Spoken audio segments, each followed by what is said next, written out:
Сәлеметсіздер ме, қалдарыңыз қалай? Осы және келесі аптаға прогноздар шықпайды. Мен 2023 жылға прогноз жасаймын. Тоқты белгісіндегі жандарға 2023 жылға общий годовой расклад бір жылға 3 түрлі картамен жасап жатырмын. Жаңадан карталар қосылды. Қазір көрейік, тоқтылар, сіздер не күтіп тұрған туыс чаш.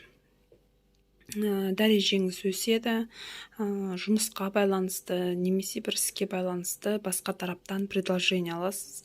Жұмыс ауыстыру, қосымша бизнеспен, қосымша іспен айналысу ойыңызда болса, жаңағы бір өзгерістер болады. Правосудие старший аркан, заңды түрде некеге тұру, заңды түрде ажырасу деген сияқты бір кардинальный өзгерістер болуы мүмкін өміріңізде.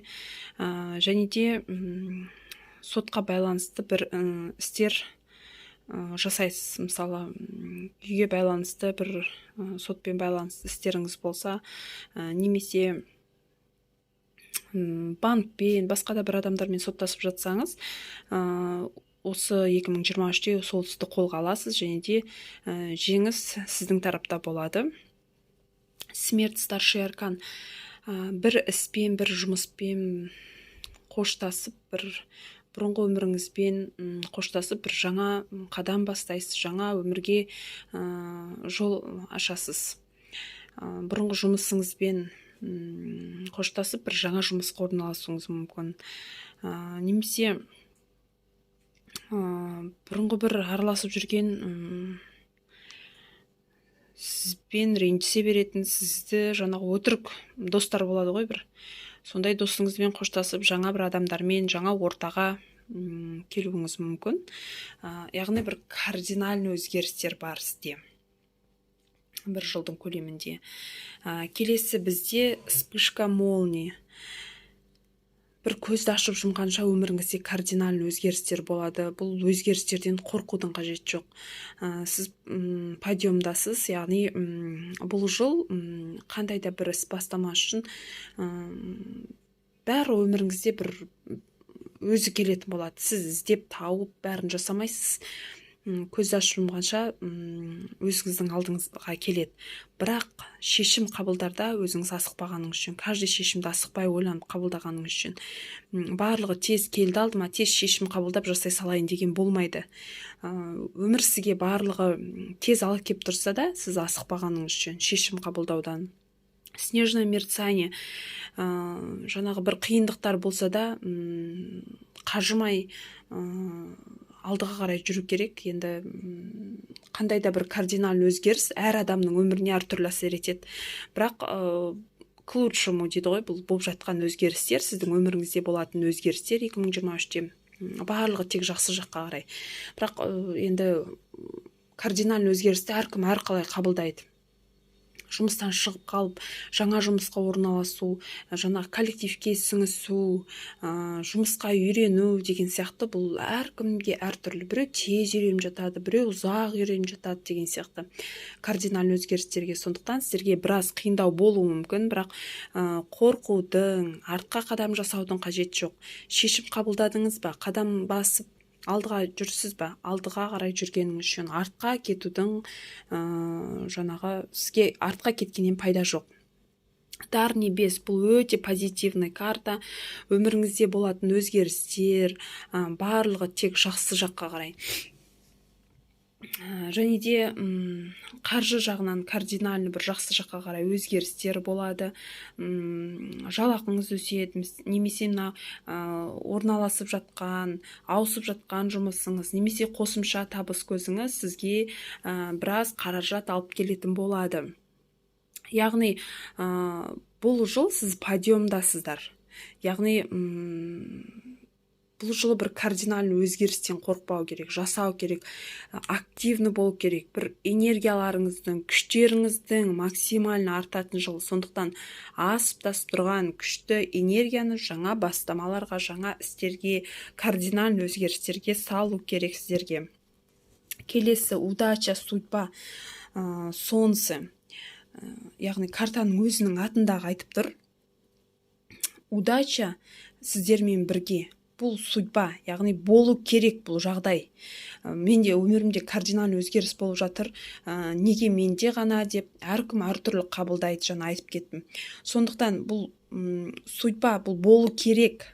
Сондықтан болып жатқан өзгерістерді қабылдап, және де сол өзгерістермен күресу керек, алдыға қарай, жақсы жаққа қарай өзгерту керек. Бұл жылы болатын өзгерістер бір кардинально болады.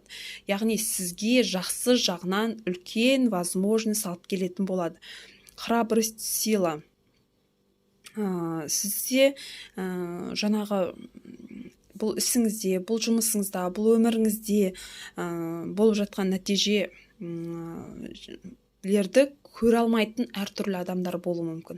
Сатып кететін, сіздің досыңыз болып жүріп алдап кететін әртүрлі адамдар болуы мүмкін. Сондықтан бұл карта сіздерге адамдармен сөйлес, дос бол, бірақ сырыңызды әркімге жарияға жар салып айтпа дейді. Және де себебі бұл сізбен дос болып жүріп сырыңызды біліп, ертеңгі күні сізге қастандық жасауы мүмкін. Яғни сізді әртүрлі көре алмайтын адамдар болуы мүмкін. Сондықтан сол адамдардан абай болуға кеңес береді. Келесі успех в делах, корабль. Бұл карта жаңаға бір көшу қонумен байланысты.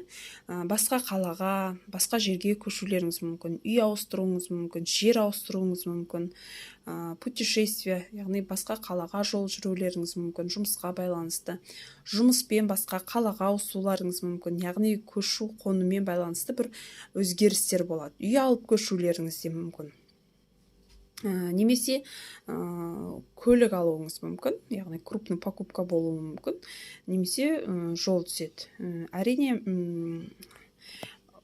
жаңаға басқа қалаға, басқа жерге көшіп жатқан жағдайда жұмыс барысымен, мысалы іште қорқақтап, қалай болады басқа қалаға көшу деген сияқты ойларыңыз болса, онда қорқудың қажеті жоқ.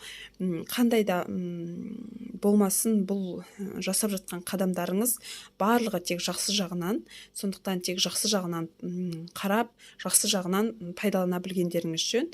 Және де 2023-ке сіздерге берер ескертулерім, көп ешкімге сенім артпаңыздар, және де кез келген адамды досым деп қабылдамаған жөн. Жаңадан әсіресе дос болып жатқан, танысып жатқан адамдарға көп сенім артпаған жөн. Себебі кез келген сәтте сатып кетуі мүмкін. Ол көре алмай сізге сатқындық жасауы мүмкін. Және де қандай да болмасын берілген қиындық бұл жылдары. Бұның барлығы тек жақсы жаққа қарай күресе білгеніңіз жөн. Сіздерде әртүрлі возможность бар. Себебі карталарыңыз прям бомбически өте күшті карталар шығып тұрды. Правосудие, смерть, старший аркандар. Бұлар өте бір жақсы карталар. Кардинальный өзгерістер, және де бұл болып жатқан өзгерістер сізді жақсы жаққа қарай жетелейтін болады. Тек сол жаңағы өмірдің жаңағы иірімімен дейді ғой, жүре беру керек. Шешім қабылдағанда асықпағандарыңыз жөн. Каждый нәрсені жаңағы алдын ала жоспарлап алғандарыңыз жөн. Енді қазір міне бізде декабрь айы болды, жылдың аяғы. Сіздерге берер кеңесім, бір жылға өздеріңізге план жазғандарыңыз, жоспар жазғандарыңыз жөн. Қандай істі, қандай нәрсені бастайын, жұмыс ауыстыратын болсаң, жұмыс ауыстырамын, немесе жаңағы басқа қалаға, басқа жерге көшемін, үй аламын деген сияқты алға қойған жоспарларыңызды жасап, сол жоспар бойынша жүрсеңіздер, бір шама нәрсені өзгертіп, жақсы нәтижелерге қол жеткізесіздер. Рахмет, осымен прогноздарыңыз аяқталды. Келесі жылда аман-есен прогноздарыңызда кездесейік. Лайк басып, комментарий жазуды ұмытпаңыздар.